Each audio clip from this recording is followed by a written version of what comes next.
Hello.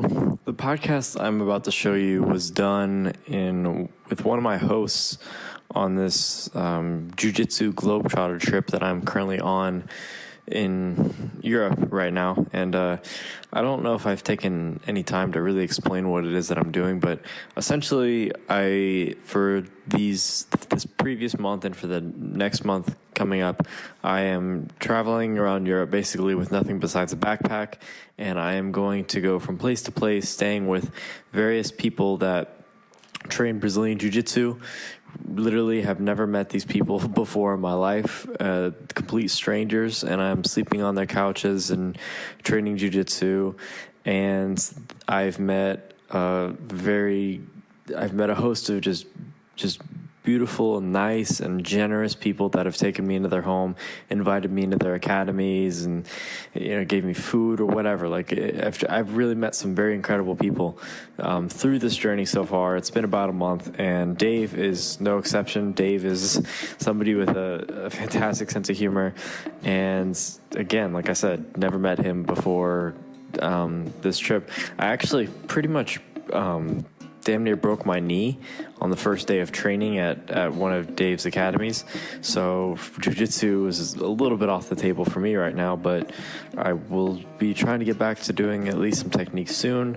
But like I said, I hope you guys enjoyed this episode. This episode, we were both, take place with me, him, Dave, and his girlfriend, and we had all taken like half a tab of acid. So in the beginning, we're a little bit weird. We're trying to explain what we're feeling, but it gets a bit smoother later on, and it's some very interesting conversation. And like I said, great dude, and I look forward to recording more of these along this trip. And by the way, this podcast was recorded in a very small village on the border between Austria and Germany. So I've made my way from Paris, pretty much through Germany, going down the Rhine River, then through Bavaria, and now I'm in Austria, and the next stop should be Hungary, and from there we will see, most likely Poland. And yeah, hope you enjoy it. Peace out. Angels smoking cigarettes on rooftops in fishnets in the morning with the moon still glowing. And here comes Jesus in an Astro van rolling down the strip again. He's stoned while Jerry plays. He said life ain't ever what it seems. These dreams are more than paper things. It's alright, mama, you're afraid I'll be poor along the way, but I don't want to see those tears again. You know Jesus drives an Astro van. Yes, he does. It's hard to describe. The only thing, or the only way to describe it is to catch it. Mm-hmm. And it's not easy when you don't want to grab. So everything is fluently, and it's like a circle. Yeah. the language changes a lot when you take these things. The language you use to describe it. It's not easy for me. It's not easy at all for anybody. It's like you can't grab it because it's not right when you grab it, because try to control it. Yeah, don't control. Let it go. And what did you feel? If you could put into words.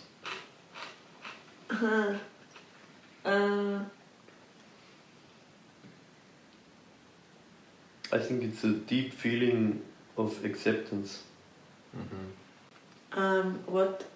I don't know how to describe it, but for example, it was difficult for me to look at the video with the others. They were watching X Factor or something, and it was like... It's a different world. Yeah, I couldn't really... And then I had to go because it was... Too much. It was too much. too much. I don't know what. It was. And when the light was on, and I don't know if it was this time or the last, like the time before I come in, and I went out of the room with smoke, and I felt like bringing smoke with me, and the room when I went in this room, I was like, everything was like. See, you went in the room of smoke and you felt foggy. I felt like I'm taking the fog in me. Yeah. With me, and then like it vanished or something like. It was weird. Yeah. So you don't want to bring the shit there? No.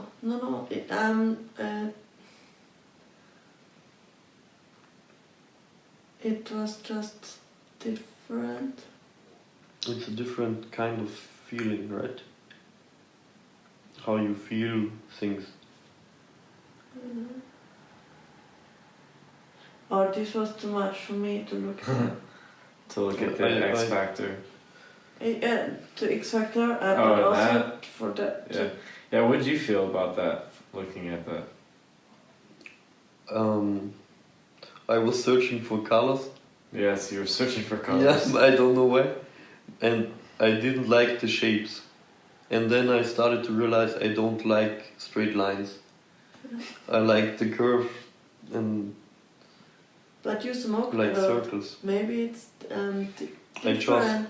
Yeah, maybe it is because I felt it was okay, so I did it. So if not, I won't it done. Could be different, but yeah. I'm in this mood, you know. I accept things and I let them go. And if it's like I'm in the river and I need to swim this direction because the river wants me to do, I do it. Yeah. So I don't think about it, smoking and do this or do this. I don't have a plan. But I'm not sure why it was possible for you to look at this. And then I was like, or maybe because you smoked something, so it feels different. The visuals. Yeah, the visual stuff was heavy. Yeah. I was watching at the window. It was like the shapes. Yeah, that stuff is generally. When I was in this corner, I was watching at the wall. Yes. And at the roofs, the corners, and I was breathing in, and like the whole room was like the room come was closer. Yeah. And then I breathed out, and it walks around, and it was strange. Yeah, but it felt better. Yeah. When you breathe out, it's like it's not too close anymore. Yeah. I didn't have the visual thing. No. At all. Or less than you two. Yeah. But I was like,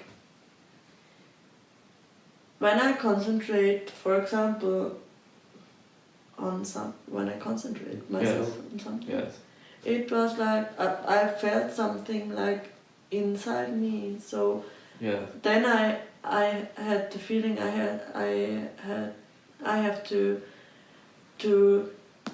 take a deep breath. Yeah. I don't know. A deep breath. Yeah. For I don't know. Kind of like a meditation. Yeah. Yeah. Like, I don't know. It doesn't. It doesn't make sense for me.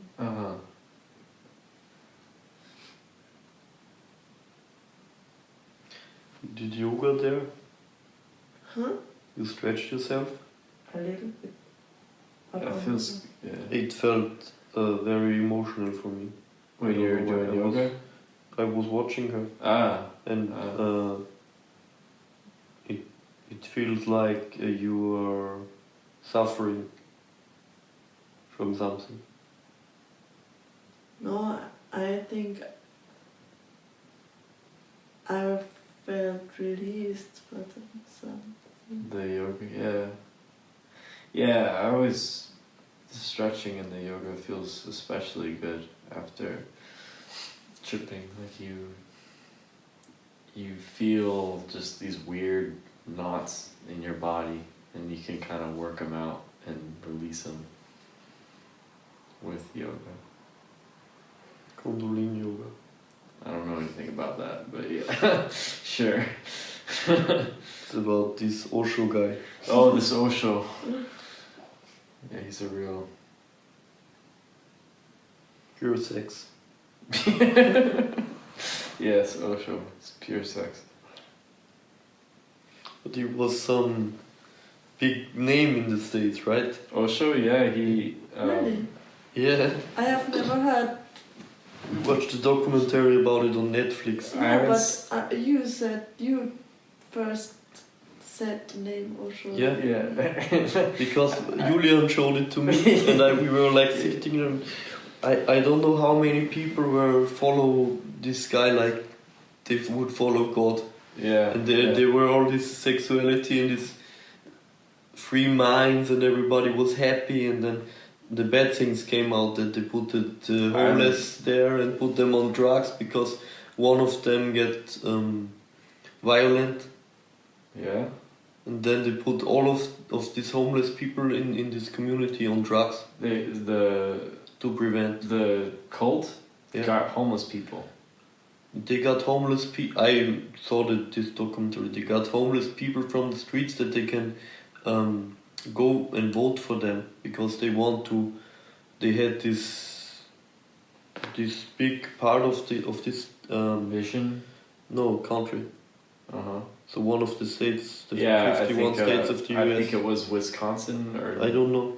something. It's new for us because I just saw the documentary and I was like, they follow somebody like they did in Germany to Hitler. yeah. It was strange. Well, apparently, like this huge, they call it an ashram. Yeah, ashram. In India. Yeah. With like, do you know how many? Like, I think it's 500,000. thousands, like 40,000 or 50,000 people, and most of them were Westerners. Like most of them were white people in India, and they bought this huge piece of land in America. I think at first didn't they try to do it in Oregon, and then something happened. I don't remember what happened. It's so interesting. They I think they got sent back or something, but they started like this. They all dressed in red and orange, and they were part of the history. This Osho guy, like everyone just followed him. Like, but he stopped to speak. At one point, he didn't speak to anybody, and they were still following him. Yeah, I know. And then I saw it. He got on deep drugs from this Hollywood connection he had. He got on drugs. Yeah. Osho. Yeah. What drugs was he on? I think cocaine and stuff like this. Dude, Osho was on cocaine. I saw something like this. I don't know, maybe it was on LSD. Oh, those are In this different documentary, the Hollywood Connection, it was the name of this group. They were in this Osho community, in this ashram. Yeah. And they were big names in the film branch. Yeah. In the film community. And they got him there, and they had this bad influence to him, and he started to doing drugs. And then he had to break up with the girl. Sheila, yeah. And then he started to speak again, and Sheila said it was the biggest mistake that he started again. At this documentary, it's still alive, but I'm pretty sure. When he started speaking, did the cult fall apart? No, yeah, it fall apart because some of them were going with Sheila. Oh damn. Yeah. Sheila was like his... You liked Sheila. She was like... She's a strong woman. Yeah, she was like a Hillary Clinton. Yeah. She was like a Hillary Clinton. She managed the cult, and she... Angela Merkel for the German ones. While he meditated. What did he do? Like, was he... He was doing nothing. Nothing. He read a lot of books, and he said his wise words. Yeah. out of every religion, and he wanted to build the commune. Commune. Yeah. Yes, right. Yeah. But a capitalistic one. Yeah. So that they yeah. should earn every other commune before. They wanted to don't own anything. Yes. So this was completely different. Yeah. And then this open sex and everybody with everybody and this Kundalini yoga, the meditation stuff. Yeah. So they were still capitalists, but they were like just throwing stuff around, like sex and everything. Wow. It was a capitalist commune. Yeah, from the little bit that I saw, I remember Osho saying like, you can have like the Western man, which is the capitalism, and the Eastern man, which is the spiritual, and he was trying to make it balance or whatever. I don't understand the capitalism at all. Was he like evil or good? Like, was he trying to do something, Osho? I think he was a good guy. You think he was a good guy? Yeah, he was on his way, on his mind. I think more that the people used the mind of Osho or what his Sheila? Botschaften, his message. Uh-huh. And Sheila or other people, they took advantage. They took their advantage. Ah. I don't know, I just saw the documentary, I don't have any idea about this. It's still way more historical I've seen. stuff, yeah. Didn't they get like guns? Yeah. Why? They had their own police. Didn't The village also had the police, but they made their own police, yeah. Didn't they make their own town? Yeah. Out there in the dust. That's insane. In the dune. Okay, I'll tell. Desert. I tell him we're talking about Osho. Maybe. He'll want to join. But I think the people there, they feel connected. Oshos? The Osho people. Yeah. Ashram. Yeah. But. Did you see the whole documentary? No, only a few episodes. Oh, okay. We were all the time, we were smoking as fuck. I fall asleep. So, yeah. But what about these police? Why did they have to Get police? Get a police? Because they are capitalists and they want to fight for their rights and defend their rights. And wasn't about American culture, right? Wasn't You have the right to wear a gun and... Yeah. Wasn't the community around them like getting guns like a militia as well? Or militia? I don't know what. I don't know, but they came to this village and there was still, I think, more than 100,000 Osho followers. And I think around 200 villagers that they lived there before. And they felt they couldn't sleep because they hear the fucking noises all over the night. It was like this, I told us. That's gotta be... You live in the middle of nowhere and then this cult moves next to you. Yeah, the night when you want to sleep, everybody fucking around. Yeah. So did it seem like it was working? Yeah. Yeah? It was working? They found some stuff at the garbage hole, the dump hole, and then it came out that they did really, really bad things for the people in the commune. What were they doing? Yeah, for example, the homeless people. Uh-huh. Everybody in this commune was allowed to drink 2 beers a day. 2 beers a day? Yeah. They put a limit on 2 beers. Yeah, I don't know. But they don't need to because they meditated and have this yoga stuff and you don't need to drink. But why give them 2? I don't know, maybe because they were like a capitalists and they want to learn something about it, I don't know. But the homeless people also got there too. They got them from the streets to vote for them. Yeah. And there was one attacking of a violent homeless Osho fan. Uh-huh. Yeah. Fan. Lover. Lover. Yeah, they probably... Follower, yeah. And they give him the fault, but also every other homeless people that they come to the commune Yeah. to vote for them. And they put, because of this one, they put every of them on drugs. All the homeless people. Yeah. They put them on drugs. They put them on drugs. What They did they put them they in? gave them the drugs to one of the beers they have daily twice. Well, what drugs did they give them? I don't know, something that they are not violent again. Oh. Yeah, and then I was falling That's asleep. fucking insane. Yeah, I don't know how it went on. Was it voluntary or did they force them to take these drugs? They didn't know. The They homeless didn't know no, they were they taking drink drugs. it with the beer and there were with drugs inside. Oh my god. This happened in America. That's terrible. Wait, that's insane. You haven't knew it. What? You didn't know it. No. Like, But you know Osho is. I know but you this. know- I've know heard why. of the documentary, and I always. It was like we were watching there because he's so sexy, and you know the Russian girl from yesterday. Yes. She was laughing and crying for half an hour. She need to leave the room 5 times because every time when she saw Osho, she laughed so bad because Oh, one yeah. of the girls there said he's pure sex and he's so Osho. When I say the name, it starts to vibrating in my genitals. Yeah. I was Yeah. gonna say Oh, chakras, oh, but sure. genitals works. Yeah, no, I've always seen people post like The inspiration, quotes. Yeah. inspirational Osho quotes. Yeah.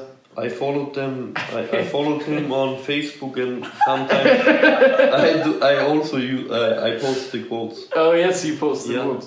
There are some interesting. I have not seen. I know. I like. I don't know where my phone is, but But I know what you're saying.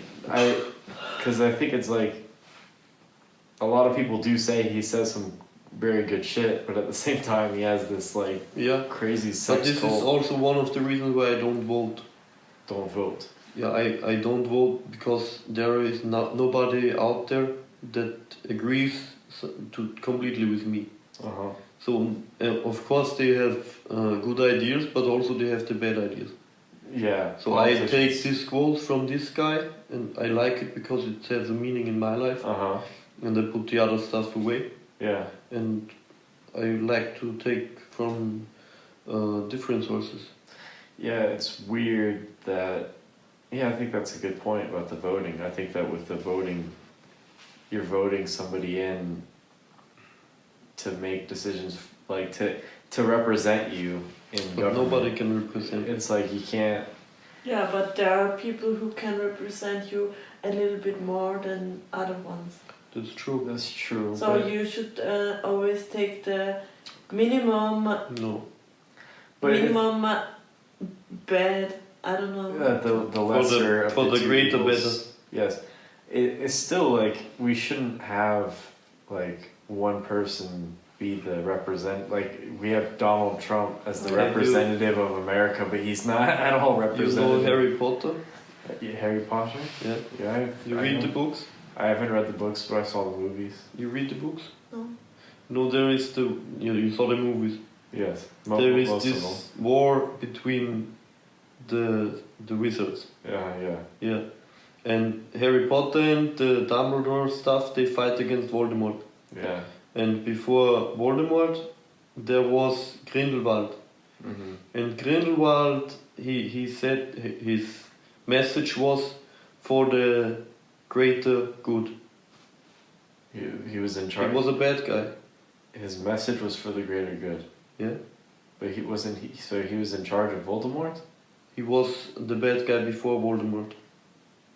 But the message behind it is like you choose the bad because it's good for most of them. It's like with Hitler.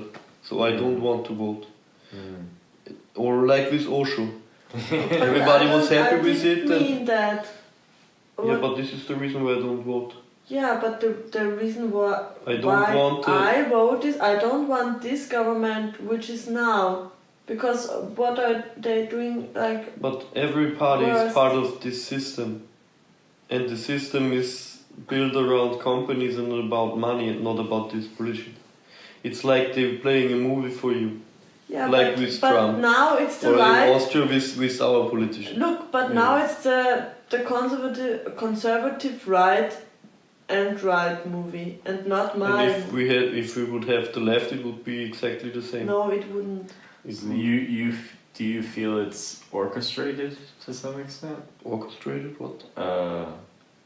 Like a conspiracy or no? No, I think What's this a is quite a conspiracy? joke. You think it's just a joke? What's Yeah. a conspiracy? Verschwörung. I don't think so, because I don't. It's like we live in this world, and everything is going, right? Mm-hmm. Yes. But it has to go that you have some rules and you have problems. Yes. You have problems and you have some stuff to solve it. And you can always make more problems if you show them that you also solve something. So it doesn't matter if you have the right wings or the left wings in this system. Because it's like, it's bad, it's good, it's bad, it's good. And this is how they sell this stuff to us. But we are all working our whole lives for them, and it's just an illusion. Yeah, I can see what you're saying. So why should I vote for this system? Where you are a number or you are a number? Mm-hmm. I Oder? think... I don't care, and I am more than a worker for money, and I'm not a number, so I don't need to fit in the system. So why should I support it? Well, what kind of system do you think it should move in the direction of? I don't know. I think you need to stop thinking about only you. Mm-hmm. So the people, they want to earn more, they want to get rich, and they do this stuff, and it's okay for them to take it from other people just that you have more of everything. Yeah. Even when you have selfishness. when you have something, Yeah. and you could give it to a different person, and you have the half because it's a good feeling to do good stuff. Yeah.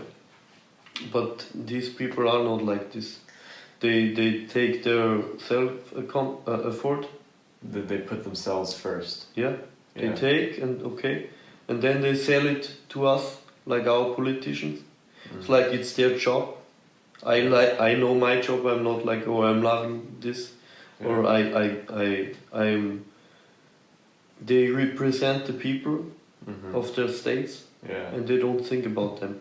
They just want to bring their work and get the money and get in the news or get more rich or feel the power. But if you have the power and you don't give it back to the people who vote you, that sucks, and I won't fit in this system. It's just the way certain things are organized, like with how we were looking at the apartment buildings, how they were all boxes. Yeah. It can feel sometimes like, if you're like living in a city and you're living in those apartment buildings where there's 900 other rooms in the same building, but you don't ever talk to any of the other people that live right on top of you. It can feel like you're probably a bit of a number at that point. Yeah. Exactly. But I don't know, I think that you're right, that because on this trip, like what's been so great about it is like I've like been meeting so many people like you and all my other hosts who are just so generous, and it's a better way of looking at things because you have those experiences, and that's what's more meaningful. That's what matters more than like wasting your life away for money or a supercar or stuff like this. Like the generosity pays itself back.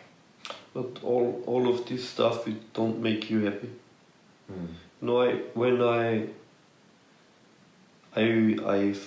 got sick, I nearly died. Yeah. And after this, nearly died. Yeah. What kind of inflammation of my heart and my kidney. Ooh. I have this disease, it's called morbus Crohn, so you shit blood and all this shit. Oh. Bad inflammation. Yeah. And I nearly died and I lost my job. I wasn't allowed to train. Really? They diagnosed a heart, some problems, disease. Yeah. It's not this kind of a problem, but with this inflammation. A hole in. Yeah, one of the heart chambers is not. Yeah. Closed for 100%. Yeah, I know what you're saying. Yeah. Yeah. So and I was at the point in my life where I said, okay, I don't know where to go. Yeah. And then I was in the hospital and I thought, okay, I will die. And then at this point I set myself some goals. Mm-hmm. What is funny because at this point I thought it will make me happy. Yeah. So I changed the city, I started a new apprenticeship where I'm working now, and I set myself some goals and I reached What were the goals about? like a good job, Okay. earn a lot of money. I have a good job and earn a lot of money. Mm-hmm. I want to have a nice apartment. Yes. I have a car, Yeah. and I can buy chocolate for my friends and hanging out like this, Yeah, you know. yeah, and when yeah. I have guests, I can pay them something. Yeah. Actually, this has the bigger meaning when you have the guests there and when you spend some time with your friends, because every other stuff I set my goal when I was ill and I thought about it will make me happy. It's like, okay, I reached all of these goals and I got more because I built my own BJJ school with this few students I have. Yeah. And with the support of my coaches And that feels more meaningful? yeah, I have more than I wanted, and most of the stuff I wanted at this point didn't make me happy. Yeah. So, and I realized that it's not about the job, it's about this routine or the safety or this stuff you can own. Yeah. And then you starting to realize what is the real meaning of this shit. Well, that's better. It's probably better to have some goal. Yeah, even if for it's sure, but you than nothing. You should do more of stuff that makes you happy, like you do. But it almost like people, like you almost kind of have to achieve those goals of getting money and getting the job to realize that Everybody, safety. For safety for me it's hard because I was at this point where I lost everything. Yes. And I like to have some safety in my life. Yeah. But it's like you almost have to achieve those things to realize that like it's not the end all. Like it's not going to solve everything, and that makes you set higher goals, like having this academy and stuff like this. So I think this is the stuff I want to do, because I'm happy when I train BJJ and when I can be on the mat. Yeah. And I don't know what else makes me so happy, and I could get paid for being on the mat. Yeah, I'm the same way. I think it's the dream, and you can spend your knowledge of the art, and also you infect people. Like I have 15-year-old students, and they say, or you learn technique, but you also learn attitude, and this is also the thing they like about it. Oh, they said this. Yeah, they are 15. Yeah, 15 or 50? 15. Well, 15, yeah. It's like the art teaches itself. Yeah, it's like, because I am not this kind of a mentor, you know, I'm joking around. Yeah. I am rude. Yeah, but actually the kids, they are great kids. Yes. You know, they speak about stuff I wasn't able to speak when I wasn't in this age. Like what you mean? They have a different way to treat each other. With respect. And this is very strong. And also when they speak about Jiu Jitsu and what they learn here and why they like it.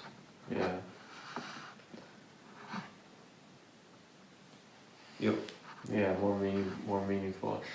you really like it when you have the younger kids come in? How long have you had them?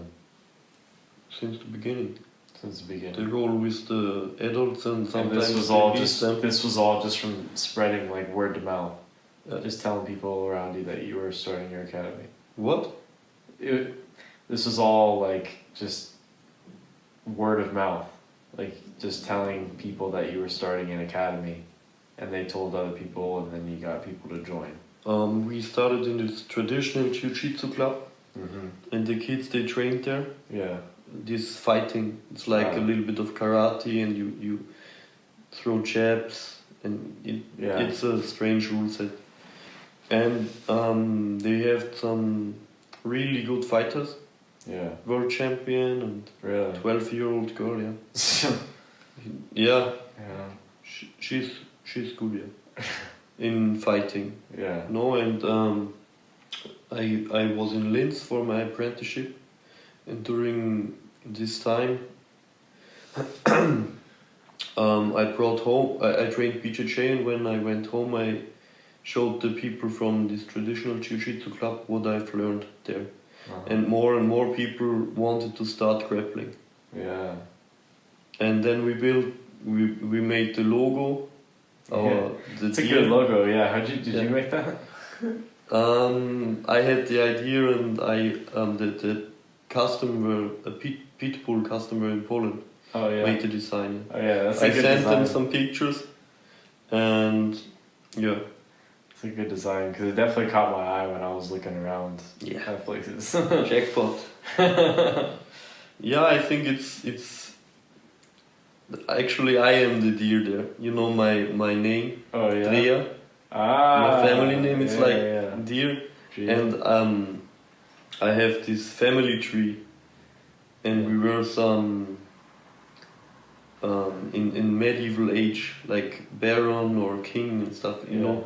This was our weapon, our logo of the family, and it was also a deer, so I took the deer in my name, and I put it in the logo with the traditional Jiu Jitsu club's logo on the chest. That's good. That's good. It's meaningful. Huh. So I started there, and when I started there, I was still living in Linz. And I didn't have a car, so I need to drive one ride for 2 hours from Linz to Julbach to teach there. Yeah. How often? Twice a week for I think a year before I came back. And I drove there straight from work or from school. Yes.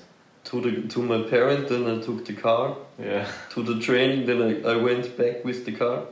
Took a shower, and then I sleep for 4 hours, and I have to take the train back to Linz. Twice a day, yeah. Twice a week. Yeah. All to train jiu-jitsu. Yeah.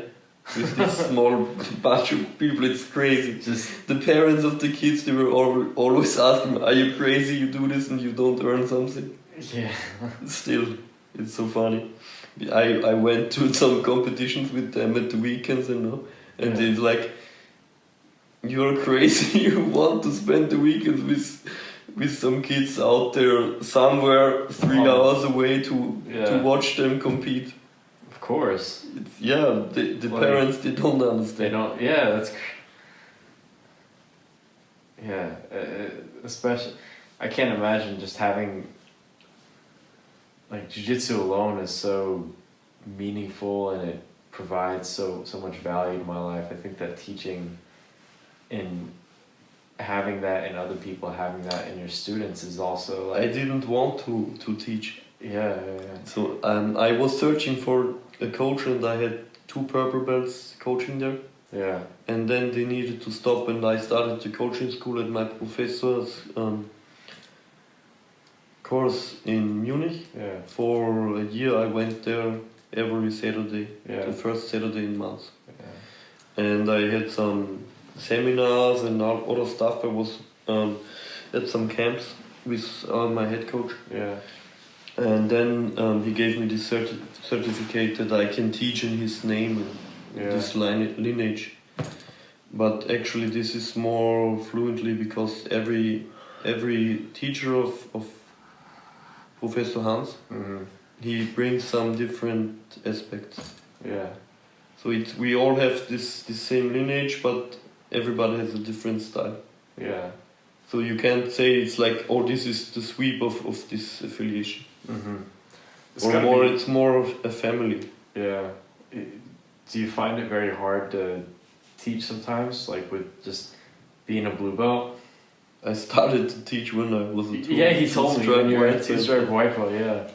Like that's gotta be There hard. was nobody else there. But it's like there's nobody else there and people want it. I tried to find different people, the purple belts there and the coaches, but nobody wanted to stay because it's nearly 2 hours away from small town. But it's a village. Yeah, 800 people. Yeah. Yeah, no, I was staying at another place with like 500 people and there was no one else there, so they just, I think a couple of blue belts and one purple belt that came in occasionally, threw some mats down. And you haven't met Alessandro. He's a blue belt from Italy. He's also under Professor Hans Hatten. Yeah. And Julian is Luta Livre blue belt. Yeah. And I am I hear that Jiu Jitsu, BJJ and Luta Livre too. So in America they don't say luta livre, they just say no gi, and if you have a belt. Yeah, but it's more historical stuff. It's different. It's more traditional. Luta Livre is more like catch wrestling. Yeah. It came from this side, and BJJ was it's like more stuff. I know that there was like a historical rivalry between the people who taught Jiu Jitsu because they taught the upper class. Yeah, and Luta, the poor people, they couldn't afford the gi. That's what it was. They said they thought like you can't afford the gi, so you train Luta Livre. Yeah. But I'm sure that like there's definitely a difference in training with the gi and training without the gi. But like, I think both has its benefits and its reason to be. Yeah. But you should train both. Yeah, for sure. And I think that like, but just like the Luta Livre thing, like I think it's just the same. It's the same thing as what they say. Yeah, but it's disrespectful to the Luta Livre guys when you say them because it's just not their name even when they do the same or nearly the same. Yeah, but I maybe don't know. someday it will be the same with 10th Planet Jiu Jitsu because it's not Jiu Jitsu, it's 10th Planet Jiu Jitsu. You know what I mean? I know. It's like they like to put the brand on technique. But I think that's just tradition. Like I understand the importance of having certain traditions and stuff like that with Jiu Jitsu. Like some people, they bow like every time they step on and step off the mats. Like I think a lot of people do that. I also do it sometimes. Yeah, and I think that, but some places I think that especially get really into the Luta Livre, like where they're very traditional. I went to one place, German top team. Have you ever trained with them? They're really good. I mean, they're good. One of the best. Yes, but they do this when someone gets a promotion. The gauntlet. You slap them in the back. We had it in Professor Hans' school until I got the blue belt. So I was the first generation of blue belt there where he they didn't do that. Yeah. That was just so weird for me because like I'm from an academy in America where we're like not like that at all. Actually, it's a really big part of the tradition, and a lot of guys they wanted to do it. So when Hans stopped it, some of them said no, we need to do it, and it was like I understand the reason. It's like Fabio Gurgel, the founder of Alliance Jiu Jitsu. He told a story where he had the gauntlet in his academy and the mothers of the students were there. And it was like this kind of very honorful ceremony where you get the belt and the certificate, and then after it you get slapped. And some of the parents, it was like shocking for them. You teach the kids or your students to be respectful, to don't put harm on your partner or your opponent, and then you treat your teammates like this. Yeah, you slap them in the back So of the belt. it's okay, and I like it for jiu-jitsu guys, but You for do. outstanding people, I think it's hard to understand. For outside people. Yeah, You think? Yeah. I would do the gauntlet, I would walk it, and I would feel proud. I understand. Yeah, I understand like the tradition and what it does kind of add some camaraderie, I guess, by going through that and like It's taking good advantage. for team building, What is it? camaraderie. Yeah. Like yeah. It's good for building the team spirit. Yeah. I don't know. I feel like Or everybody feels good to be one member of the squad. yeah. And in every gym there are this group of people, they are friends and they're still a little bit better. Mm-hmm. Or they fight tougher, or they are like the guys with the white belts they look up to. Yeah. I saw this in Berserker's gym in Poland. It was Yeah. The different groups. Yeah, I think it just different things work for different academies. I think that is a very it was just interesting to see. I think that is probably really good for the camaraderie, but I respect both ways. I respect the people who don't do any of that. They just like, I think Matrix Jiu-Jitsu was kind of like that. Like you just kind of you step on the mat. Alex Neufang, he's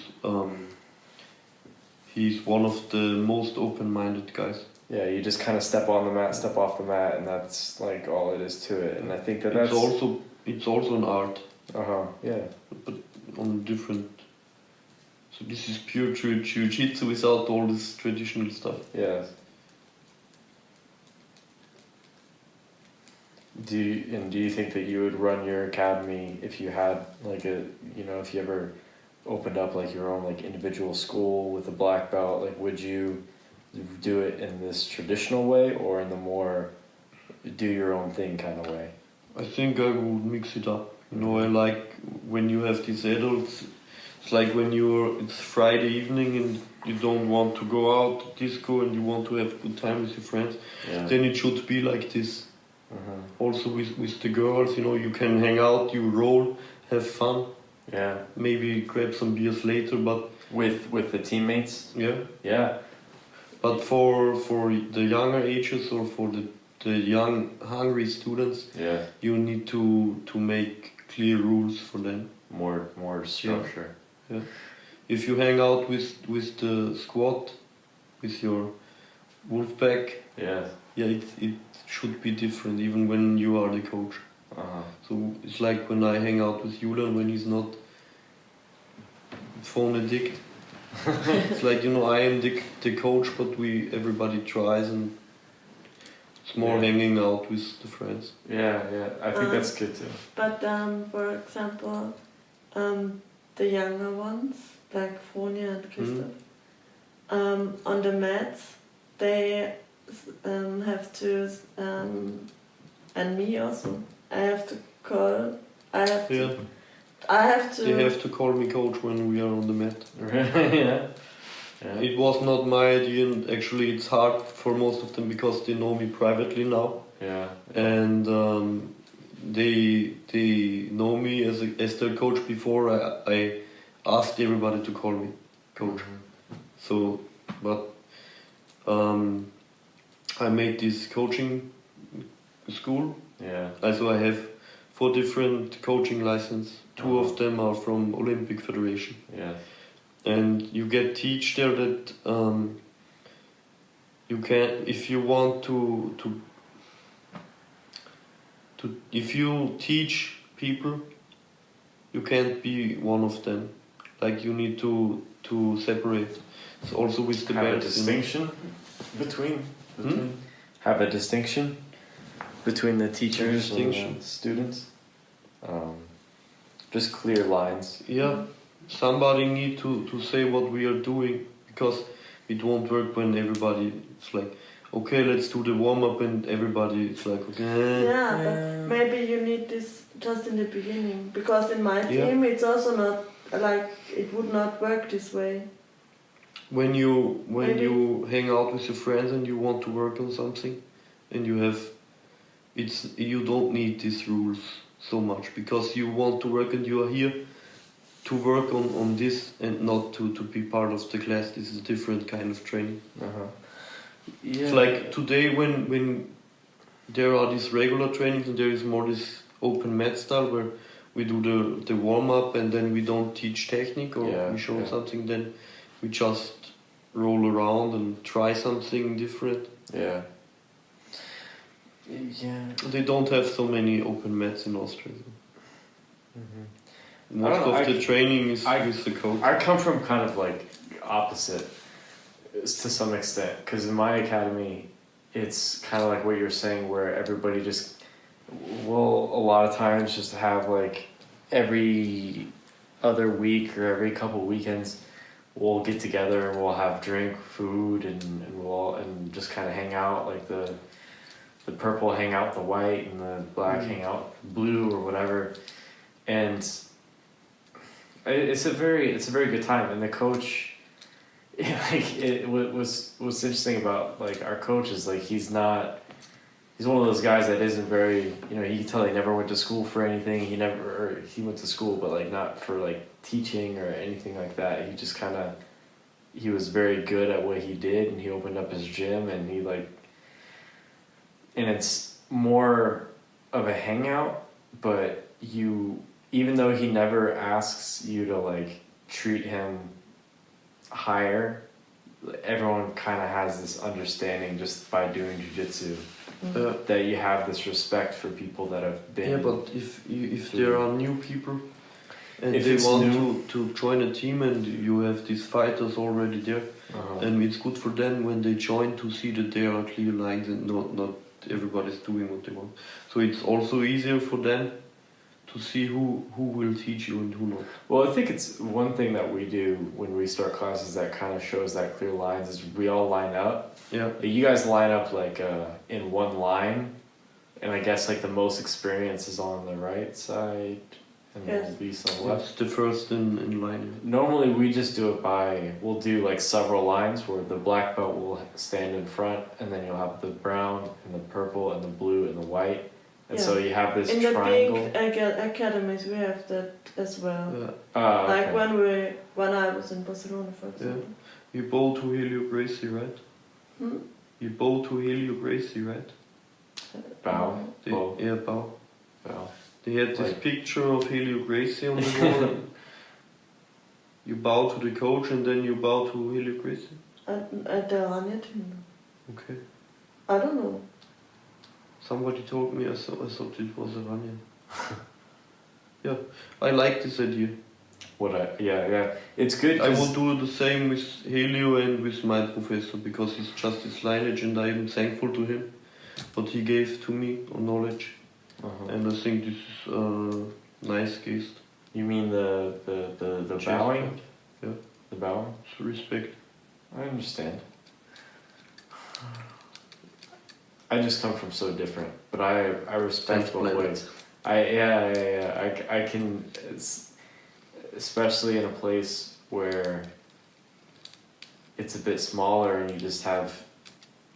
It's very important, especially when you have those younger guys that come in, that there are these like clear distinctions that's like, we're gonna get this shit done. Like, I think it's different because I don't earn anything for it. Yeah. If you need to work this full time and it's like your job, it will be different. And also if you have more students. How many students do you train in your academy? I couldn't say. On an average day, Mondays and Wednesdays are the most popular, and I would say that there's generally like 20 more, like around like 20 people. That's great. Ish. But the thing is that I think the difference is not necessarily just the amount of people, but it's because he has his own gym and he teaches it full time. There's classes in the morning and at night, and so morning and night. So like the people that come in, they're normally kind of spread out throughout the week. So there's a lot more than you see in one class typically. And I think he has been open for about a year or two, like 2 or 3 years, I think, is when he started. And it's kind of, you know, it's one, you could say it's one thing because he's a black belt, but really he just kind of did the same thing where he was a black belt and he moved to the town I was in, Gainesville, and there were other black belts doing their thing, but there was none there that was bringing it to the level that he thought it could be. Mm-hmm. And so he decided to start his own gym. He didn't have any experience before that or anything like that. So it's the same thing as like seeing that people want this and just being, you know, if there's no one else there to offer it, you gotta like step up to the plate and do it yourself, I guess. But it started like this, you know, you met Stefan now? Stefan in Burghausen. Which one? Oh, the blue belt teacher? Yeah. Teacher? Yeah. He's a friend of me and we started together. I remember we met each other. We know us from traditional Jiu Jitsu. So, but we never talked and then we both started to the BJJ here, and I think we were a bunch of 5, maybe 6 people. Mm-hmm. And now he has 20, 30 students, I have around 20. Yeah. It's funny because we are in this area, we are part of the history of BJJ. So it's, if you think, because if you want to train BJJ, you need to drive 1.5 hours to Salzburg or to Munich or to Linz. Yeah. And we are close to the border, and the first we have these 2 gyms there, and we are working together in every case. Like Thursday, they are coming to my place, and we are driving Wednesday and Friday to theirs. Oh, that's very nice that you guys go back and forth like that. Yeah. Huh. It's like they are also under Professor Hans. It's like a big family. Yeah. So we have different logo and we have these different teams, but it's like a one team mentality. That's good. That's good because there's so many. I think like in the more traditional ways, a lot of the academies they have rivalries with each other, and that's to see that you're able to work together like that. There is a third club, traditional Jiu Jitsu club, and they also are. They have this contract that they can train wherever they want. Like, and they are also there, but they never join. They don't join. They don't want to. I feel like you grow stronger and faster when you work together. You don't hear. They make this duo and fighting, but they don't offer BJJ. And we did this because we love it, and we are the younger ones. Yeah. And the older, they stay with traditional Jiu-Jitsu, but they support us sometimes. But there is also rivalry now between BJJ and the traditional Jiu-Jitsu. Yeah, in my club as well, in my team. Yeah. Because they suck. No, it's like maybe they're like scared that BJJ will be like. Because BJJ makes more fun. Yeah, and. It's just what it's just this easy. Well, you're talking about traditional martial artists. You have all of this BJJ lifestyle. You have the MMA stuff. You have your own heroes. You can touch them. You can meet them in person. Don't smile this freaky way. What do you say? Yeah, very much. He's thinking about Gabi Garcia. Huh? Gabi Garcia. Who's Gabi Garcia? Ooh, you would like her. Okay. She's BJJ world champ. Okay. 150 kilos. I've only heard of Mackenzie Dern. Ooh, Mackenzie Dern is hot, yeah. Anyways. So I lost the point. About the traditional. Yeah, it's boring. Yeah. I think in every BJJ lesson you fight. You have a real fight. Yeah. For around 20 till 30 minutes or more. Mm-hmm. And this is what you can learn so much better and so much faster. And I'm pretty sure a BJJ blue belt, most of the BJJ blue belts out there, they would beat the Jiu Jitsu blue belt. It's easy because they have this there was this tons of sparrings behind them. There was this, the last people I stayed with in Munich, one of them was a black belt in, apparently he was a black belt in like traditional Jiu Jitsu. And I didn't really know this, but he's a blue belt in regular Brazilian Jiu Jitsu. Yeah. And it was not, and he had his own academy, and him and his girlfriend, they're both blue belts. And it was nothing. Like, it was like, you know, he was good. I respect him as a fighter and as a trainer and as an athlete, but I couldn't tell, like, if he was a black belt in traditional martial arts, like, it didn't feel like any of that was translating. They don't have a guard. No. In traditional Jiu-Jitsu, there is no guard. I felt like maybe he was they trying to stand up. They are good in Kesagatame or side control and in throws. Throws. Bring them to the ground and he was trying to stand up. Kesagatame. Yeah, he was trying to stand up, and one of the first things I did was, have you ever countered a single leg X when you just kind of jump, you just throw your hips back and you land in honey hole? Yeah. I just did that every time I tried to stand up. Yeah, I could tell that there must have been some more throws, I guess, in traditional. Yeah. They have 3 parts. The fighting system. First part, you are allowed to throw jabs and kicks, but no straight ones to the face. Yeah. But kicks, you can kick to the face? Yeah, but not front kicks. Only from the side. And as soon as your opponent grabs you, you are not allowed to throw punches and kicks. Oh, wow. So there is part, it's judo or BJJ, judo. Yeah. Or wrestling. Yeah. I think that those are quickly dying. When I was in Paris, I trained with a guy who was doing Taekwondo. Yeah. And it was very interesting. It was cool to see. It was kind of jiu-jitsu of the legs. You know, he was just throwing his hips around, doing all these crazy stuff. But it's not this... But it's like one kick, he throws his hips so high in the air, all I have to do is just grab his leg and take him down. Think about boxing. Yeah. It's jab, cross, hook. That's all. And now think about BJJ. Yeah. I'm pretty sure you will continue until the next morning when you speak about techniques or combinations. Yeah, the techniques and combinations or the possibilities. They go on forever and ever and ever. With I think striking is a unique martial art. I think it is an art, but you're doing the same things kind of over and over again.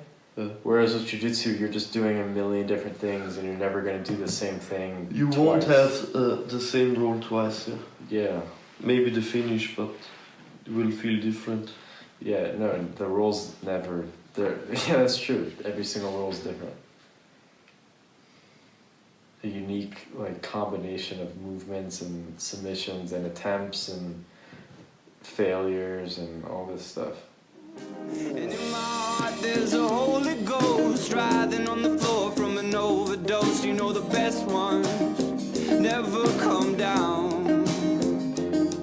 So if I love at the tip of my toes, reaching out for the great unknown, every addict has illusions. Life ain't ever what it seems. These dreams are more than paper thieves. And it's alright, mama, you're afraid I'll be poor along the way. But I don't wanna see those tears again. You know Jesus drives an Astro van. Yes, he does. They say, ooh.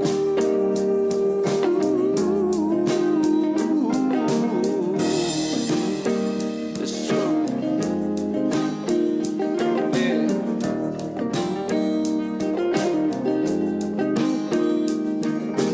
When I see those angels on the roof, I'll know I've made it. When my doobie smoking, Jesus puts my name upon his guest list. Says, son, you're famous in heaven. Maybe you're famous in heaven.